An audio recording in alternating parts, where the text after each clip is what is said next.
전한 거룩한 복음입니다. 주님 영광 받으소서.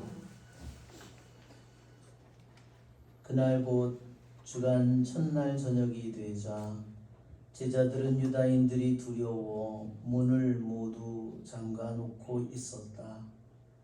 그런데 예수님께서 오시어 가운데 서시며 평화가 너희와 함께 하고 그들에게 말씀하셨다. 이렇게 말씀하시고 나서 당신의 두 손과 옆구리를 그들에게 보여주셨다. 제자들은 주님을 뵙고 기뻐하였다. 예수님께서 다시 그들에게 이르셨다. 평화가 너희와 함께. 아버지께서 나를 보내신 것처럼 나도 너희를 보낸다.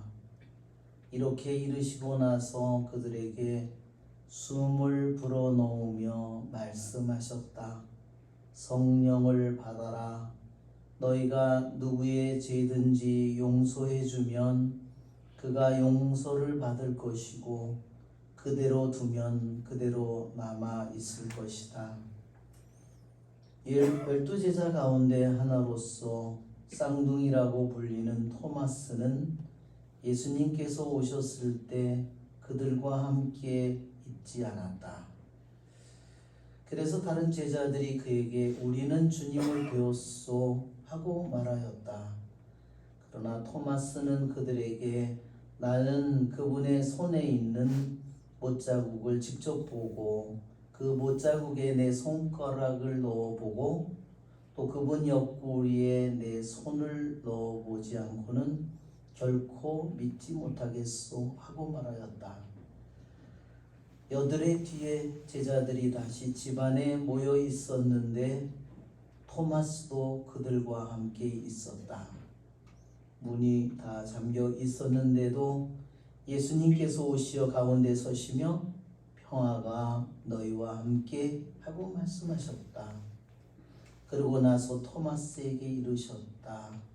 내 손가락을 여기 대보고 내 손을 보아라.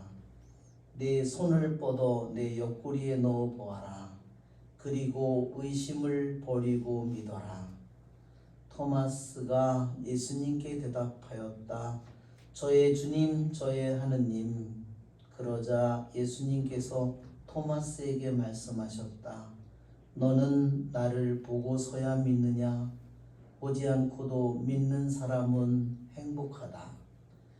예수님께서는 이 책에 기록되지 않는 다른 많은 표징도 제자들 앞에서 일으키셨다.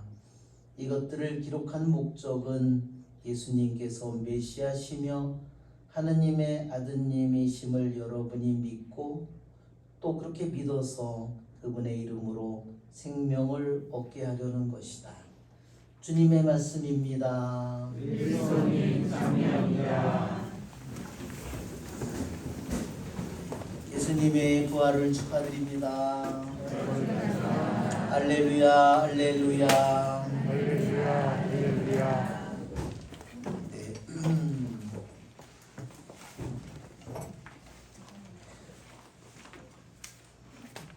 이번 부활을 지내면서 저는 정말 주님께서 여러 가지 정말 많은 축복과 기쁨을 주셨어요. 사순절 5주 동안 피정을 했잖아요. 주일날.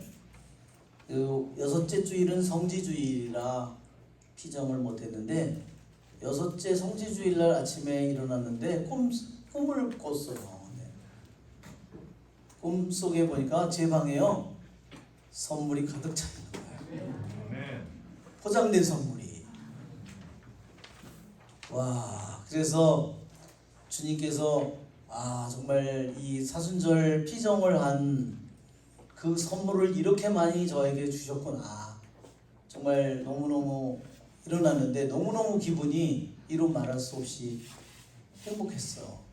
그래서 그 선물을 포장된 선물을 뜯어보려고 방을 돌아가니까요. 문이 요만해요.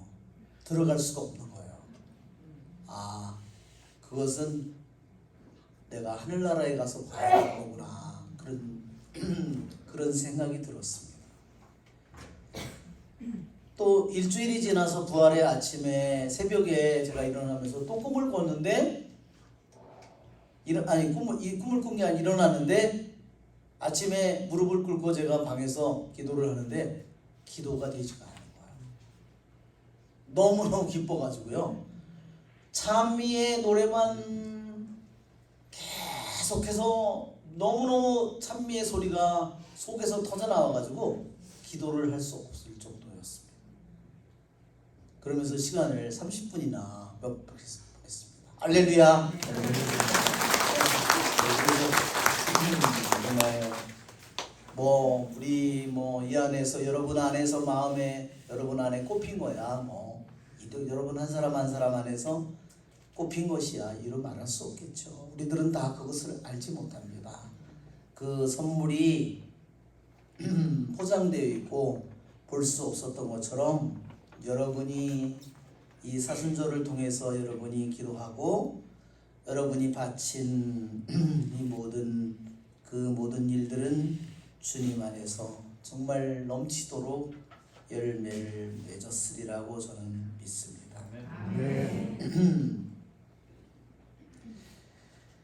네, 정말 월요일 날에는 제가 또 공소에 방문을 갔다 왔는데 공소에 가서 10년 냉담을 한 분을 만났습니다. 그분은 거기에 그 형제님이 그렇게 말했어요. 다른 형제님이 제가 가기 전에 제가 냉담자나 아직 나오지 않는 분 방문을 가고 싶으니까 미리 그 사람들에게 얘기를 해서 갈집이 있나 찾아와 달라고 그렇게 얘기를 했는데 연락이 왔어요. 갈집이 있다는 겁니다. 그래서 제가 가기 전에 그분한테 얘기를 들었어요. 그분이 왜 냉담을 하게 됐는지. 정말 너무너무 단순하잖아요. 고해실에 들어가서 이렇게 한 게 아니라 사람들 다 있는 데서요 얘기를 하는 겁니다. 어머니가 정말 그 공소에서 그 동네 거기서 이리에서 정말로 5명 정말로 열심한 분이 다 돌아가셨는데 지금은 그렇게 열심히 하셨는 분인데 병사성사를 못 받고 돌아가신 거예요. 그분은 중국에서 일을 하셨답니다. 어쩌다 한 번씩 오는데 자기 어머니 효성이 지극한 사람이었어요. 성사를 결국 못 보고 돌아가신 거예요. 어머니가. 그분이 자기 말로 이렇게 말씀하시더라고요. 다른 형제들이 다 있는 데서 신문이 제 목을요 딱 딴 느낌이었어요. 그 다음부터는 기도가 한마디도 나오지 않았대요. 정말 그래서 제가 형제님에게 그렇게 말했습니다. 형제님, 그 사죄를 용서해 줄 사람은 형제님이십니다. 그 사죄를 풀어줄 사람은 형제님입니다. 그렇죠? 형제님에게 그 죄를 지었기 때문에 그 형제님이 그때부터 울기 시작했습니다. 눈도 잘 보이지 않는 분이지만 막 온몸이 부들부들 떨렸어요. 그러면서 눈물이 계속 그분이 흘렀습니다. 정말 주님께서 그 형제님에게 자기가 방에 들어가더니요 다 10년을 녹슨 십자가, 요만한 십자가와 성경책, 요만한 성경책을 들고 나오는 겁니다. 자기는 기도를 할 수 없었지만 마음은 완전히 냉담했지만 자기는 이것을 간직하고 있었다고. 정말 너무너무 우리 박수 한번 쳐야 되겠죠?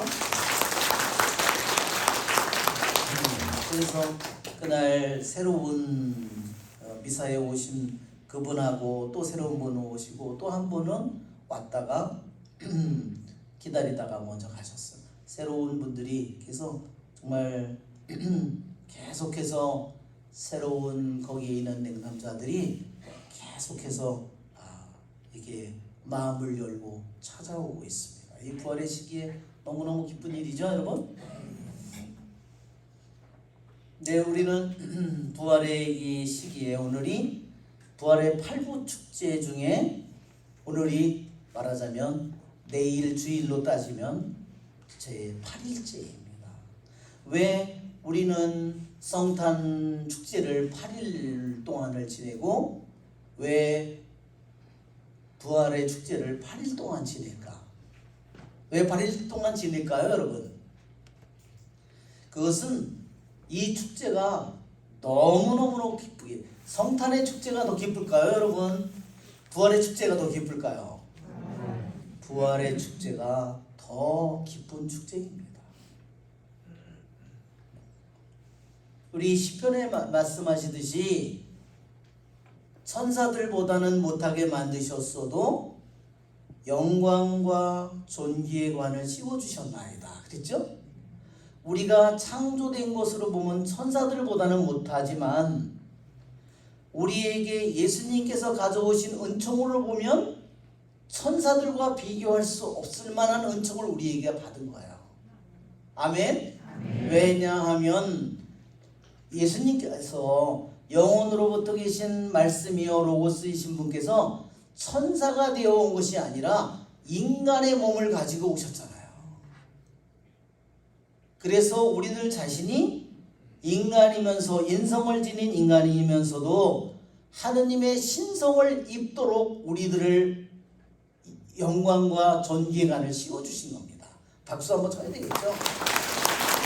그러니까 창조된 것으로 보면 천사와 비교가 되지 않지만 은총으로 보면 천사들보다 비교할 수 없을 만한 은총을 우리들에게 예수님을 통해서 입었다는 겁니다. 그래서 우리는 8일 동안 이 축제를 지냅니다. 그러면 가톨릭 교회가 그러면 멋대로 이렇게 8일 축제를 만들었을까요? 여러분, 절대로 그렇지 않습니다. 유대인은요, 유대인들이 구약에 보면 유대인들이 지켜야 할 3대 순례 축제가 있어요. 과월절, 오순절, 초막절. 그런데 이 세 가지 과월절, 오순절, 초막절 축제 중에요, 유대인들이 가장 기뻐하고 좋아하는 축제가 어떤 건지 아세요? 예? 초막절입니다. 이번에는 답이 좀 빗나갔어요. 유대인들이 가장 좋아하는 축제는 초막절이에요. 초막절 또는 장막절이라고 합니다.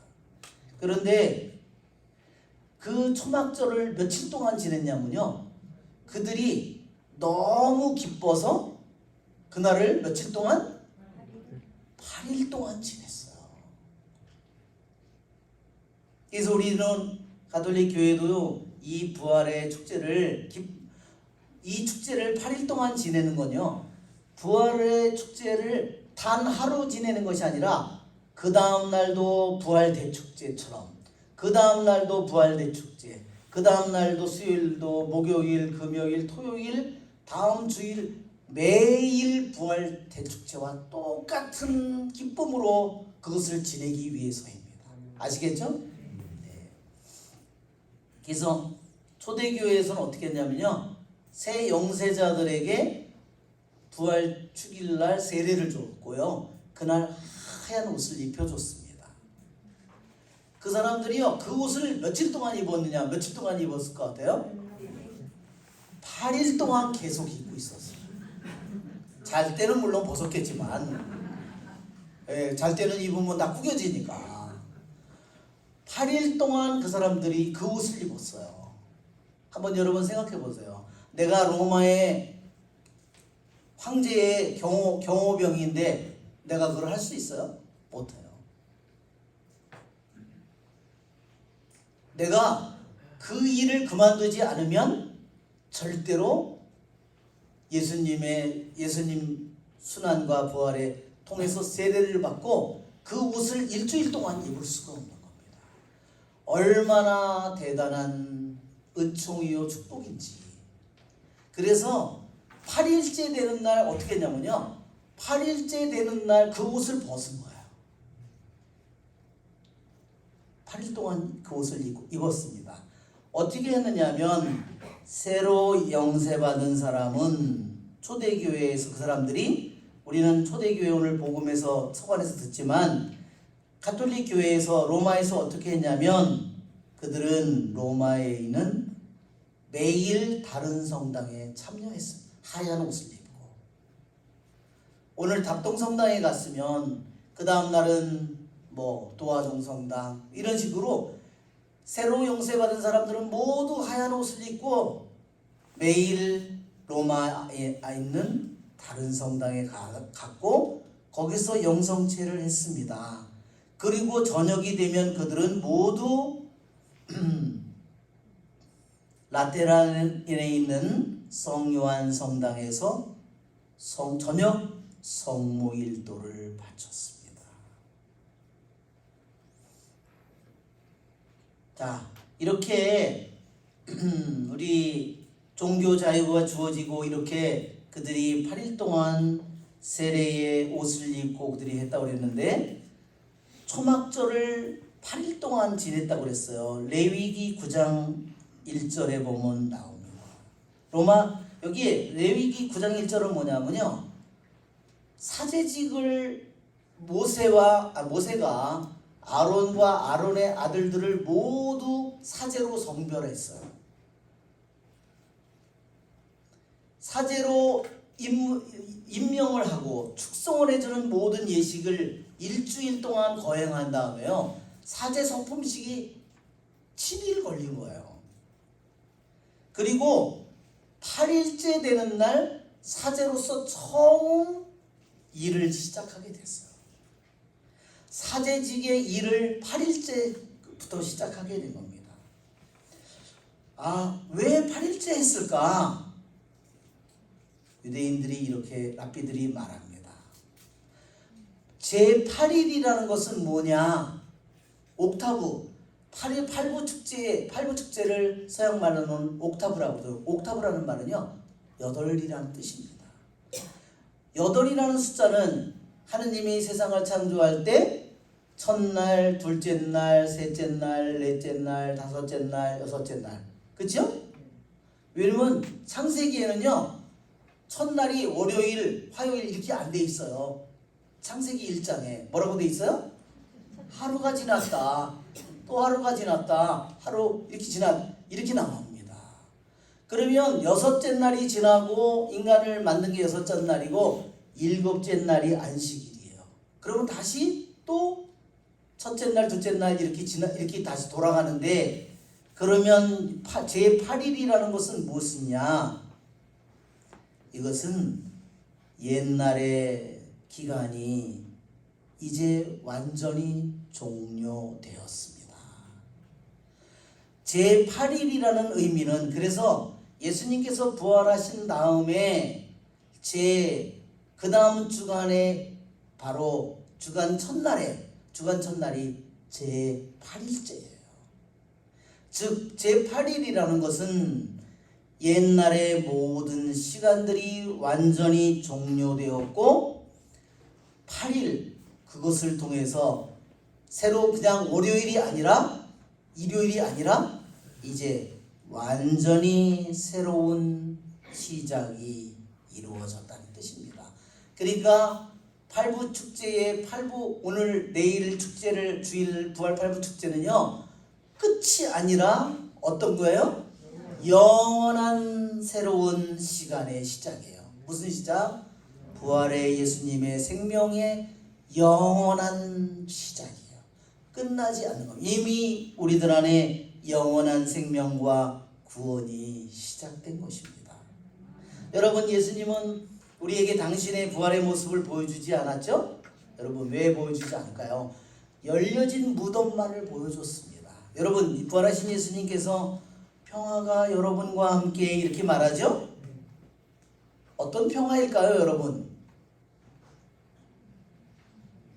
무덤이 영원히 열린 평화입니다. 예수님의 죽음만이 열린 것이 아니라요. 예수님은 죽음에서 열릴 필요조차 없는 분이잖아요. 나의 죽음, 내가 죽고 나서 들어갈 나의 나의 무덤이 영원히 그것을 열어놓은 겁니다. 나의 죽음은 이미 열려 있는 겁니다.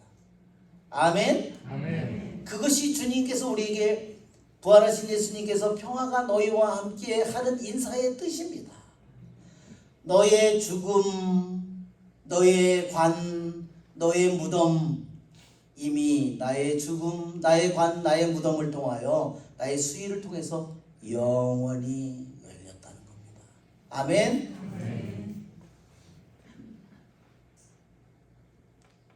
그리고 오늘 주님께서 말하죠.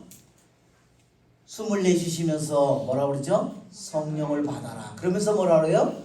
너희가 용서해 주면 그들의 죄는 용서받을 것이고 용서해 주지 않으면 그대로 남아 있을 것이다. 여러분, 그 영원한 생명이 뭘로 시작되냐면 내가 용서를 통해서 용서를 함으로써 나도 그 죽음에서 영원한 죽음으로부터 나도 풀려나는 겁니다. 알았죠, 여러분? 그것이 주님께서 우리에게 부활하신 예수님께서 주시는 평화입니다.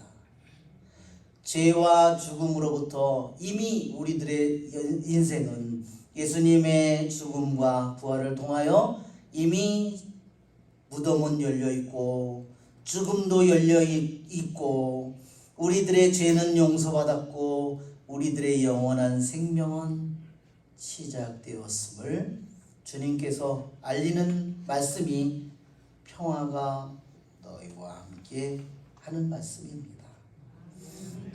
그러니까 우리가 기뻐해야 되겠죠? 자, 오늘 여러분 보십시오. 복음에 주간 첫날 저녁이 되자 제자들은 유다인들이 두려워 문을 모두 잠가해 놓고 있었다. 부활은 이미 이루어졌는데 자기의 무덤은 열려있고 자기의 관도 이미 열려있고 자기의 죄도 용서받았고 영원한 생명은 시작됐는데도 제자들은 자기 목숨을 잃을까봐 두려워하고 문을 잠가놓고 있습니다. 그런데 예수님께서 잠가놨다고 못 들어가나요? 그런데 예수님께서 오시어 가운데에 서셨다고 그랬어요. 여러분, 내가 아무리 나의 죄를, 나의 죽음을 무서워하고 그것을 무서워한다고 하더라도 여기에 이 복음의 말씀처럼 그분은 내가 수많은 내가 마음에 경비를 하고 내가 누구를 방어하고 내 자신이 누구를 밀어내고 벽을 잔뜩 두껍게 쌓았다 하더라도 그분은 내 안에 들어오시고 내 가운데 이미 서신 겁니다. 내 가운데 서셔서 그분이 평화가 너와 함께 말씀하시는 겁니다.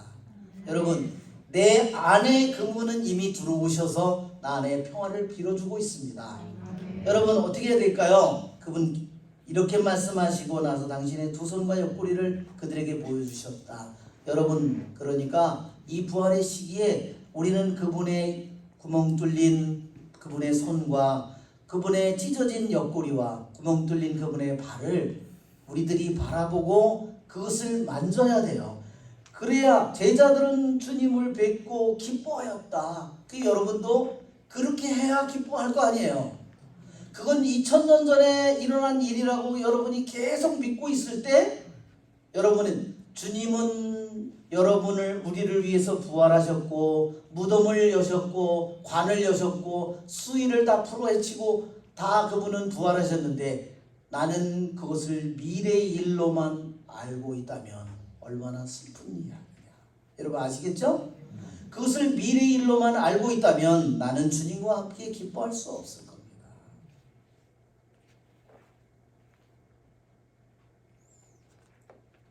그러기에 그분은 우리들 안에 들어오셔서 내 한가운데 이미 서 계신 겁니다.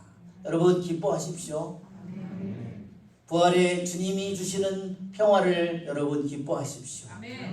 감사하시기를 바랍니다.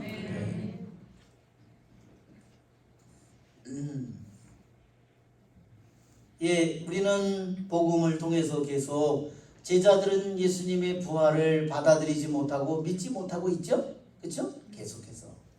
그래서 오늘 토마스 사도가 어떻게 해요?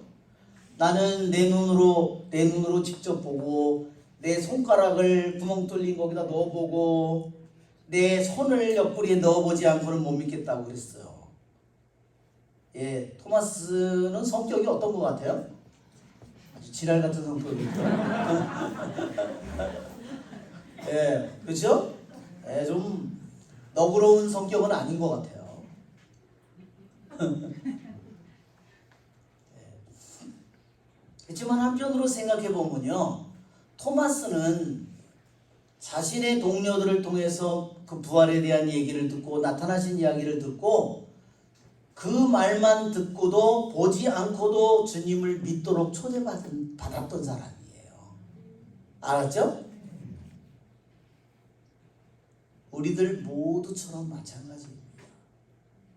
분명히 토마스는 부활하신 예수님의 발현을 만나지 않고도 동료들의 이야기를 듣고 그분을 믿도록 초대를 받았지만 그는 계속 고집을 피웠어요. 한번 우리 부활 우리 그림을 한번 볼까요?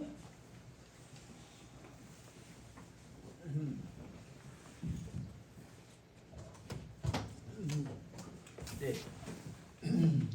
우리 이거 네. 자, 우리 한번 이 그림을 보면 부활의 그림을 보면 이게 열려진 무덤이죠? 자, 네, 멀리 골고타의 새 십자가가 보입니다. 예, 거기서 빛이 부활하신 예수님의 빛이 터져 나옵니다. 우리 밖에도 이 십자가가 있죠? 예, 백합만 없어요. 지금 좀 백합은 일러요. 예. 자, 이 십자가에 걸려 있는 이 하얀 천을 우리도 지금 사순절에는 보라색 천을 걸려 있었죠? 근데 지금은 하얀 천이 걸려 있어요. 왜 하얀 천이 걸려 있는지 아세요?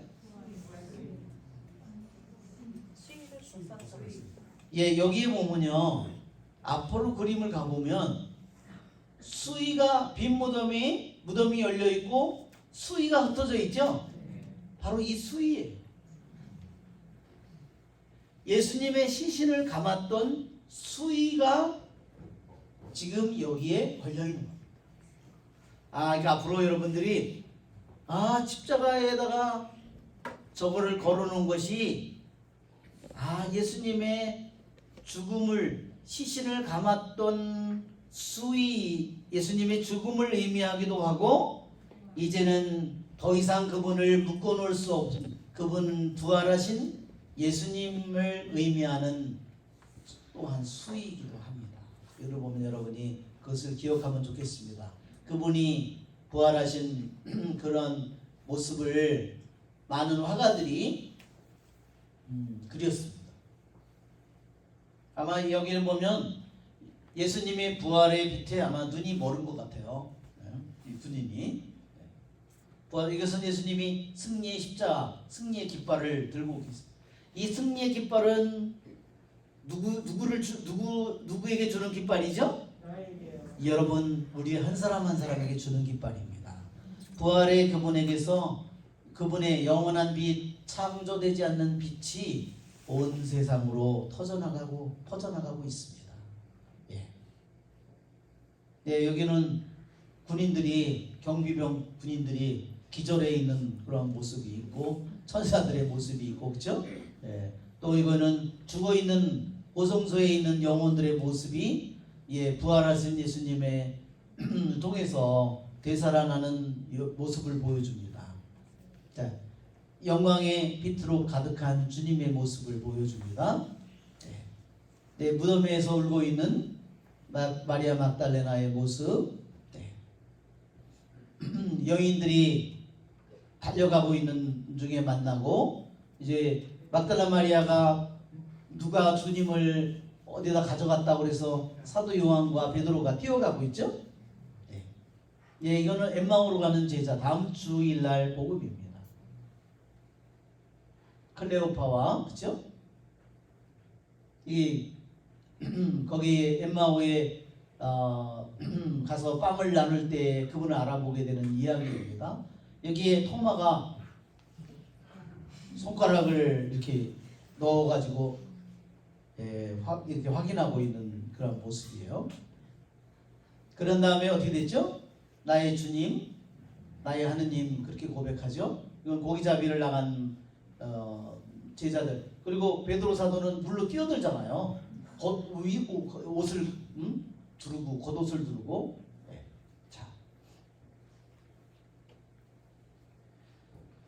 자, 이 토마가 이렇게 주님께서 이렇게 말씀하십니다. 의심을 버리고 믿어라 이렇게 말했어요. 그런데요, 토마는 다른 제자들 11제자들이 자기에게 계속 말했을 때 주님을 받아들일 수 있었는데도 끝까지 고집을 폈습니다. 한글 파일을 한번 볼까요? 한글 파일을 보면 한글 파일에 요한 20장 맨 아래를 보면 이렇게 되어 있습니다. 원래 성경은 어떻게 되어 있냐면요, 그는 의심을 한 거라기보다 주님께서 이렇게 말씀하셨습니다.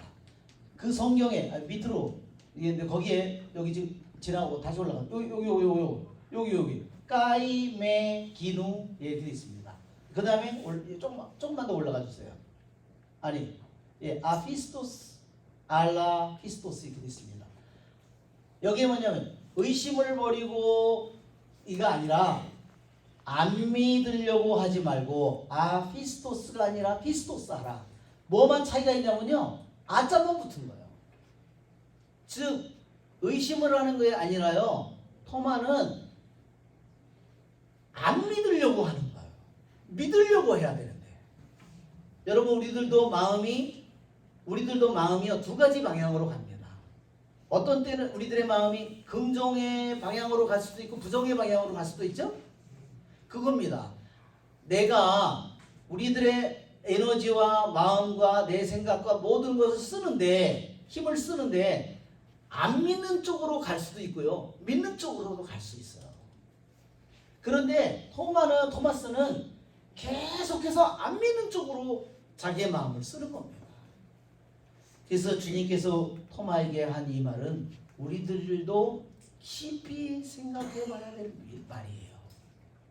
내가 어느 때 굉장히 부정적인 모습으로 내가 나가는지, 내 말이나 내 생각이나 내 행동 중에서 굉장히 부정적인 쪽으로만 계속 가는 그런, 여러분 이 세상에 아무리 악이 만연하고 하더라도 주님은 살아계십니까? 안 살아계십니까?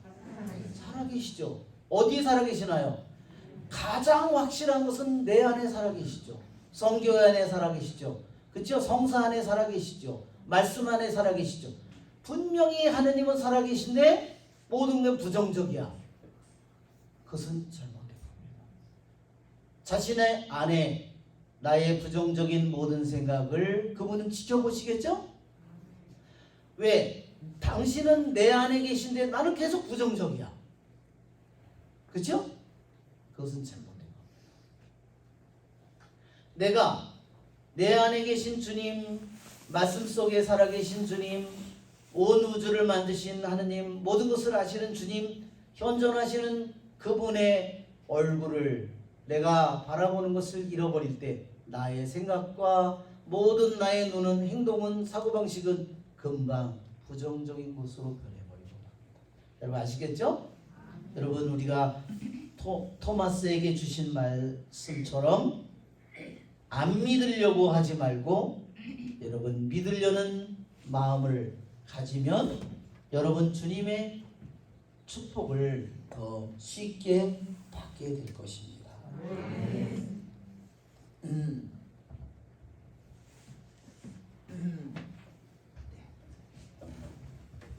예, 원래 이 평화라는 말은 샬롬이에요. 그렇죠? 샬롬.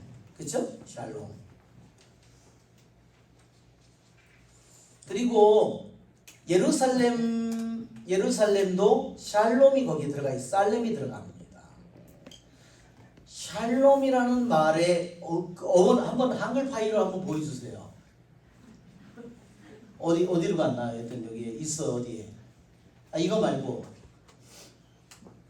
이게 말고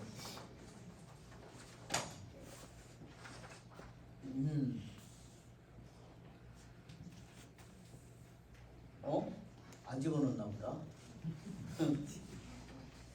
이거 안 집어넣나 봐요. 예, 샬롬 예루살렘이라는 말은요, 살렘이라는 말과 에이루라는 히브리 두 가지 단어가 붙은 말이에요.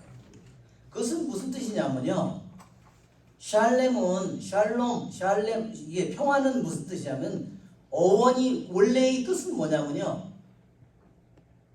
온전한 것, 그것이 평화입니다. 어메, 이거 어디서 나왔지? 어디 있었어요? 네, 여기 샬롬 이거는요, 온전하다는 의미예요. 즉 온전하다는 것은 일례로 내가 완전한 것처럼 너희도 완전한 자 되어라 그런 것처럼요, 완성된 것을 의미합니다. 내가 다 완성되지 않으면요, 평화가 오지 않는 겁니다.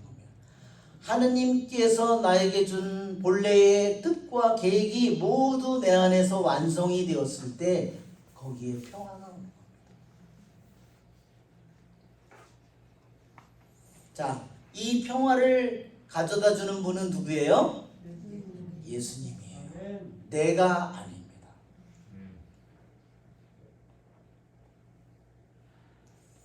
죄를 지은 우리를 용서해 주시는 것도 주님이시고, 우리에게 영원한 죽음에서 우리를 꺼내 주시는 분도 주님이시고, 우리를 거룩하게 하시는 분도 주님이시고, 나에게 영원한 구원과 평화를 주시는 분도 주님이십니다.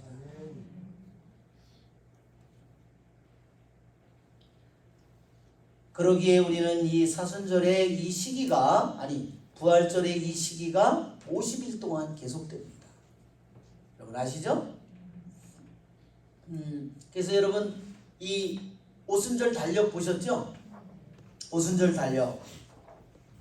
여러분 오순절 달력 아마 혹시 오순절 달력을 한번 처음 받으신 분 몇 분 안 되시네요. 자, 여러분, 자 우리 다른 여기 그림 우리 오순절 초실절이라는 거를 먼저 계약 맺는 거에 대해서 PPT를 한번 먼저 볼까요? 네, 계약을. 여러분, 구약의 이스라엘의 백성이요, 계약을 하느님의 백성으로 태어나는 순간은 언제냐면요, 에집트를 탈출한 지 50일 만에 시나이산에서 하느님과 이스라엘 백성이 계약을 맺었어요. 그 계약을 통해서, 계약의 내용은 뭐냐면요, 십계명이에요. 그 계약으로 십계명을 해서 계약을 맺어서 하느님 백성으로 태어난 날이 오순절이에요. 왜 오순절이냐면요, 탈출한 날로부터 50일이에요. 한번 왜 50일인가 한번 계산해 볼까요, 여러분? 자, 이 달력을 보면요, 그들이 출발한 날이 며칠이죠? 정월, 니산달 또는 아비월, 음력으로 춘분이 지나고 첫 번째 온 보름날 떠났어요. 15일날 떠나요. 그러면 자, 15일날 떠났습니다. 그러면 15, 16, 17, 18, 19, 20, 21, 22, 23, 24, 25, 26, 27, 28, 29, 30. 그럼 며칠이에요? 16일. 그렇죠? 그리고 16일인데 그 다음에 거기에 도착한 날이 언제냐면요, 셋째 달 초하루예요. 그러면 다시 30일을 더했죠? 그러면 46일이 되었어요. 초하루가 됐어요. 47일이 됐어요. 주님께서 뭐라고 말씀하시냐면 탈출기에서 셋째 날을, 그때 어디에 도착한 거냐면요, 시나이 산에 도착한 겁니다. 이스라엘 백성이 묘해살이를 하다가 여기를 탈출을 해서 10번째 재앙에 마다들이 다 죽으니까 나가라고 그랬죠? 죄송합니다. 예, 나는 들리니까. 네, 그날 10번째 재앙으로 마다들이 라페 짐승이 다 죽으니까 나가라고 그랬죠? 그래서 이렇게 해서 여기 도착한 날이요, 셋째 달 초하룻날 도착했어요. 그날이 말하자면 47일째예요. 그런데 여기서 시나이 산에서 계약을 맺도록 주님께서 뭐라 그러냐면, 여기 이렇게 탈출을 했어요. 정월 닉산달 이날이 보름입니다. 춘분 지나고, 그래서 이걸 해서 시나이 산에 도착한 것이 제 47일째 도착했는데, 주님께서 모세에게 뭐라고 말하냐면 세 번째 날을 준비하여라. 그리고 그들이 목욕을 하고, 그쵸? 그러면서 셋째 날을 준비합니다. 세 번째 날이 되었을 때 천둥 소리, 어디서 나팔 소리가, 이 나팔 소리가 끊임없이 울려 퍼지는데 사람들이 어떻게 했어요? 너무너무 두려워가지고요, 그들이 몸소리를 치는 겁니다. 그게 하느님께서 이 시나이 산에 내려오는 순간이에요. 그들과 여기서 계약을 맺는 겁니다. 이것이 바로 이스라엘 백성이 하느님의 백성으로 구약의 교회가 탄생하는 순간이에요. 며칠째 날? 47일째에서 세 번째 날을 준비하라고 그랬으니까 세 번째 날 계약이 이루어진 거예요. 그러니까 그날이 몇째일이에요? 50일째 되는 날입니다. 그래서 오순절날에 예수님께서 부활하시고 50일째 되는 날 성령이 내려서 뭐가 탄생해요? 하느님의 백성 교회가 탄생하는 겁니다. 박수 한번 쳐야 되죠. 하느님이 정말, 아니 어떻게 하느님이 이렇게 일을 하실 수가 있을까? 여러분, 하느님은 처음서부터 인간의 구원을 위해서 철저하게 준비한 거예요. 이거를 하기 위해서 이스라엘 백성에게 여기 보면, 이래서 여기 하는 백성으로 탄생함, 여기 계약, 이때 소를 잡아서 이 피를, 백성은 계약의 피를 뿌리는 겁니다.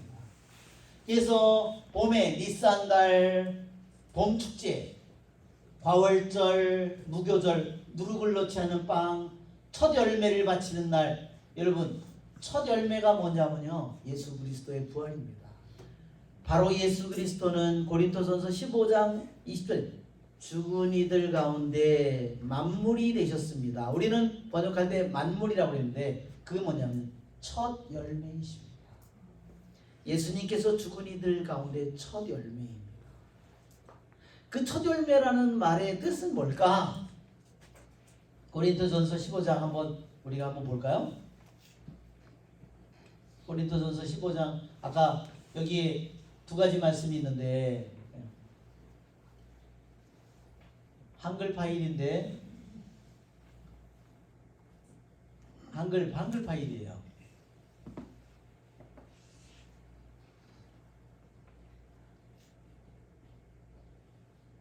아니, 한글. 여기에 성경 말씀이 있어요. 여기 고린토전서 만물이 되셨습니다. 즉 예수님께서 부활한 죽은 이들 가운데 첫 열매가 되었다는 뜻은 뭐냐면요, 죽음이 한 사람 아담과 하와를 통해서 온 것처럼 부활도 새 아담 한 사람을 통해서 왔다. 즉 그분이 부활하신 죽은 자들 가운데 첫 번째 열매가 되었다는 뜻은 뭐냐면요, 우리들 모두를, 아담 안에서 우리들 모두에게 영원한 죽음이 온 것처럼 예수님 안에서 모두 우리에게 영원한 생명을 가져왔다는 말이에요. 예수님만이 부활한 것이 아니라 예수님의 이 첫 열매 안에서 우리들 모두가, 그분의 열매 안에서 30배, 60배, 100배의 열매를 맺죠? 부활의 예수님의 열매 안에서 죽어야 될 모든 인간들이 영원한 생명으로 살아난 겁니다. 그것이 첫 열매의 뜻이에요. 그것이 첫 열매를 바치는 것의 뜻입니다. 아담 안에 모든 사람이 죽는 것과 같이 그리스도 안에서 모든 사람이 살아나는 겁니다. 예. 자, 다시 아까 그 그림으로 우리가 돌아가면,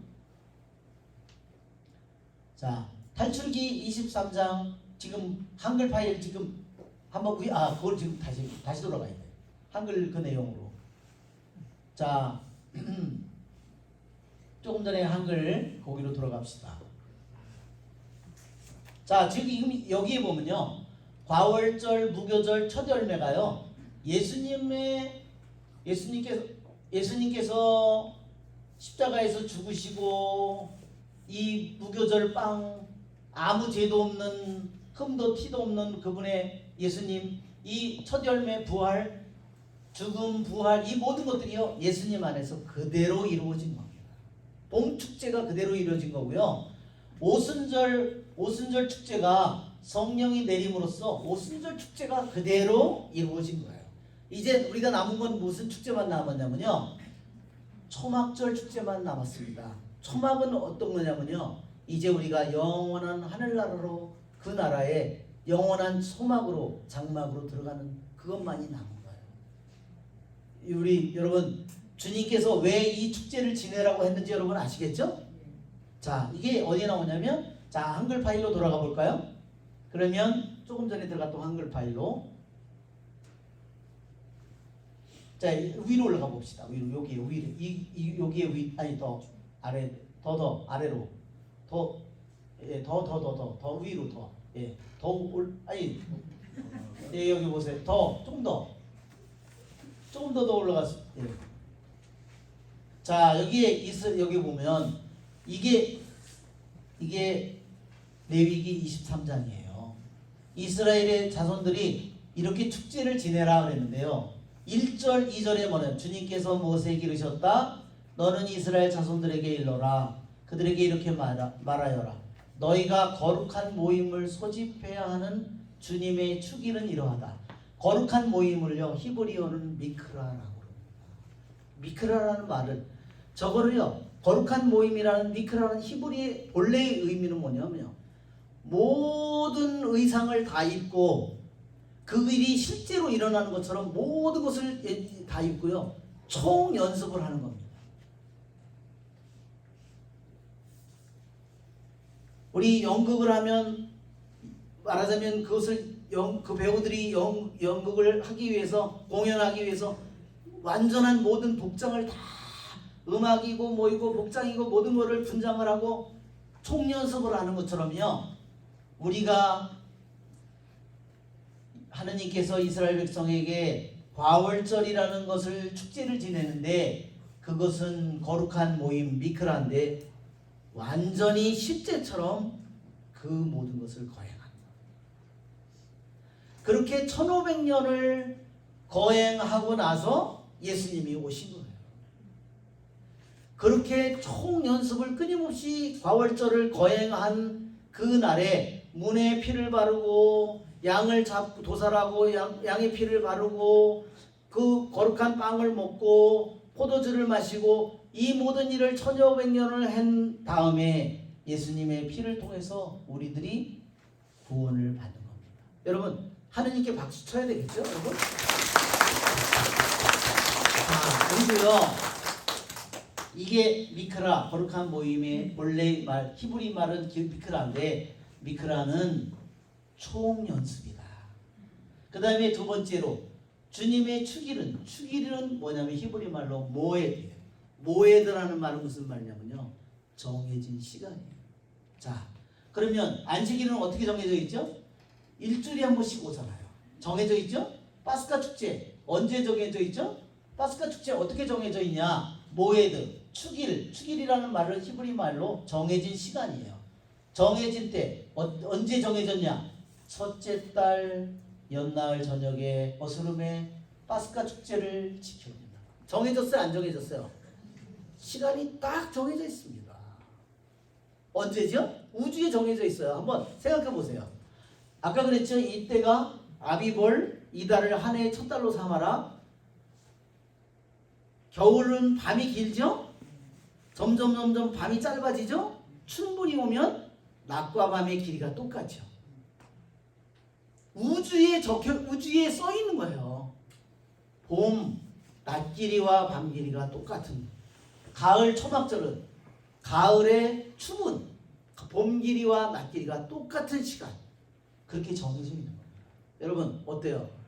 하느님이 축제를 거룩한 모임을 열으라고 하고 정확한 시간을 정해줬어요. 그 정확한 시간에 예수님은 파스카를 거행했고 당신은 십자가에 못 박히고 죽고 부활하신 겁니다. 여러분 정말 놀랍죠?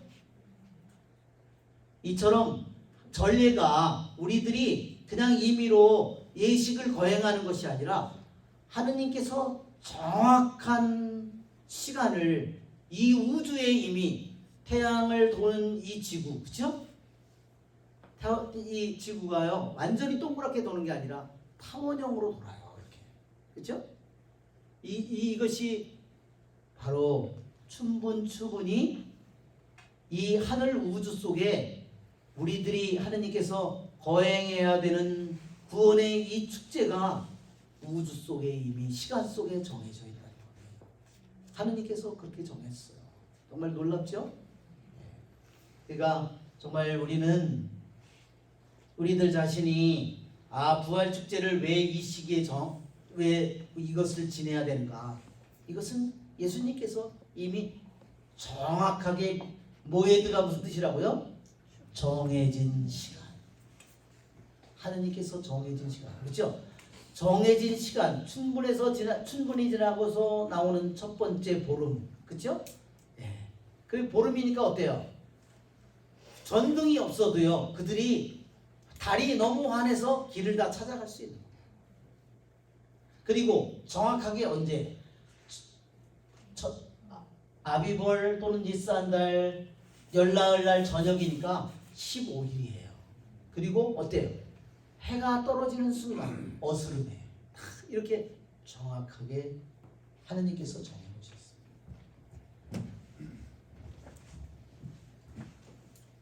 여러분 우리 주님께서 정하신 대로 과월절, 무교절 첫 열매를 바치는 축제가 예수님의 죽음과 부활을 통해서 그대로 완성된 것처럼 지금 50일 동안 오순절의 축제를 우리들에게 지내도록 준비시키는 겁니다. 50일 첫 열매는요, 유대인의 또 한편으로는 에집트로부터 탈출한 지 50일째 되는 날 구약의 백성이 계약을 맺은 날이기도 하지만요, 또한 그 날은 뭐냐면 첫 열매를 바치는 축제였습니다. 첫 열매는 아까도 그랬죠? 죽은 자들 가운데 부활한 첫 열매, 예수님의 부활의 열매를 뜻합니다. 여러분, 그리고 50일째 되는 날은요, 이때 바치는 열매는 뭐냐면요, 보리단을 바치는 겁니다. 보리단이 왜 그러냐면요, 유대인들이 1년 중에서 제일 첫 번째 나오는 열매가, 우리는 열매라고 그러면 과일만 생각하는데 곡식도 열매잖아요. 첫 번째 제일 먼저 생산되는 열매가요, 보리예요. 그러니까 그래서 예수님이 첫 번째 보리단으로 상징되는 겁니다. 그거를 아무리 자기 바치라고 하더라도요, 절대로 사제에게 첫 보리단을 바치기 전에는요, 누구도 뵐 수도 없고 그것을 베서 타작해서 먹을 수가 없어요. 여러분, 첫 보리단을 주님께 바치는 겁니다. 첫 번째 것을 바칠 줄을 알아야 우리들은 하느님을 첫째로 섬기는 법을 배우게 되는 거죠. 그렇죠, 여러분? 내가 여유가 있을 때 바치는 거, 하느님은 그런 걸 받지 않습니다. 여러분 한번 카인과 아벨을 생각해 보세요. 분명히 아벨은 농사를 중에서 자기가 많이 하고 자기가 여유가 있으니까 그 중에 바친 거예요. 카인은 그렇게 바친 거예요. 아벨은 어떻게 바쳤을까요? 첫 번째를 바치는 건 힘들어요. 왜? 그놈으로서 끝날지도 몰라요. 더 이상 새끼가 안 나올지도 모르잖아요. 그래서 첫 번째를 바치는 것은 너무너무나 중요한 겁니다. 두 번째, 세 번째하고 다른 거예요. 아무리 여유가 있어서 많이 바치는 거하고 첫 번째 거를 바치는 것은 다른 겁니다. 무슨 말인지 아시겠죠? 자, 이렇게 바쳐서 50일째 되는 날은요, 비를 수확하는 겁니다. 여러분 한번 50일째 되는 날 한번 보세요. 예수님은 죽은 자들 가운데 첫 번째 열매가 부활해서 죽은 자들 가운데 첫 번째 열매가 되셨는데 50일째 되는 날 베드로가 설교를 하는데 하루에 몇 명이 영세받았어요? 3,000명. 그 다음에는 5,000명이 나오죠. 여러분, 이제는 보리 수확이 아니라 보잘것없는 당신의 제자들에게 얼마나 많은 풍성한 밀수확을 하도록 만들었는지 여러분 보십시오. 여러분, 나에게 얼마나 몇 명의 영혼이 달려 있을까요? 나는 내 자식들만 아닙니다. 이와 같이 캄캄한 이 세상에서 여러분, 우리들에게 주님께서 당신은 첫 번째 죽은 이들 가운데 살아난 첫 열매로 바쳐지기를 바랬지만 당신의 세 번이나 배신한 베드로에게 그에게 설교로 오순절날 설교로 그는 하루에 3,000명을 세례를 받는 밀수확을 어마어마한 밀수확을 하도록 만드셨어요. 예수님께서 말씀하셨죠? 씨앗 하나가 떨어져서 30배, 60배, 100배 열매를 예수님 말씀이 과장입니까? 베드로를 보세요. 그렇게 어부였던 그가 하루에 3,000명을 세례를 받도록 합니다. 여러분 왜 그런지 아시겠죠? 주님께서 우리들을 당신의 아들, 딸로 우리를 뽑고 우리에게 죄를 용서해 주시고 우리에게 영원한 생명을 주시는 것은 우리들에게 맡겨진 영혼이 너무나 우리들에게 맡겨진 수확이 너무나 많다는 것을 우리에게 얘기하는 겁니다. 여러분, 우리들 자신에게 맡겨진 영혼을 밀수확을 하시기를 바랍니다.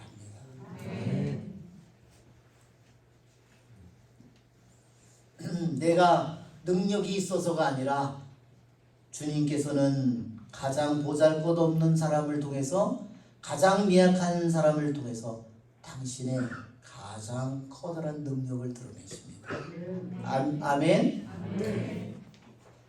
그래서 여러분 혹시 이 달력을 안 가져가신 분은 꼭 가져가시기를 바라고 매일 여러분이 성령께 바치는 기도문을 바치고 또 여러분 매일 부활하신 예수님을 독서와 복음을 통해서 만나고 그분과 함께 시간을 보내고 알았죠? 그분과 눈을 맞추고 그분이 보라고 그러면 보고 그죠? 그분이 만져보라고 하면 만져보고 예.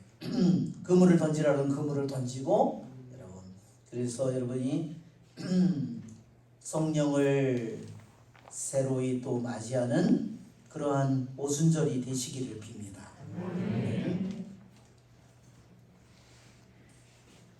예. 우리 성가 하나 바치겠습니다. 605번입니다. 605번입니다.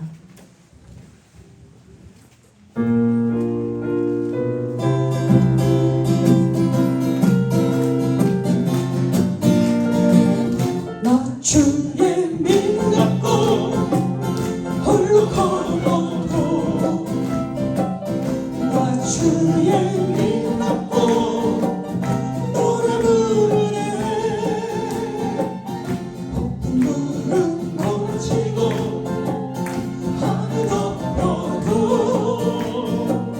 나 주의 믿음 갖고 실망치 않네 주는 내 친구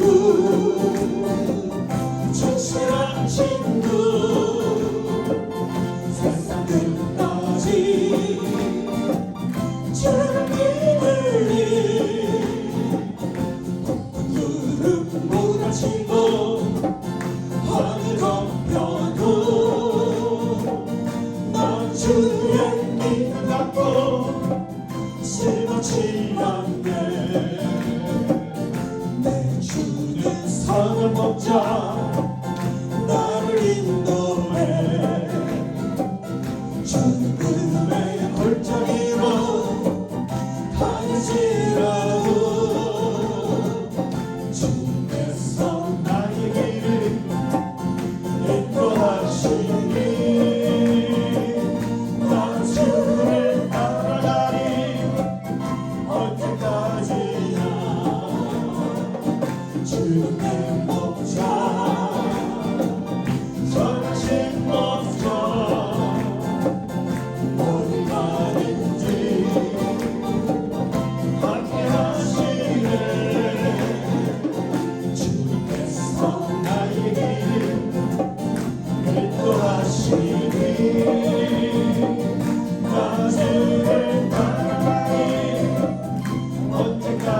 기도하시겠습니다.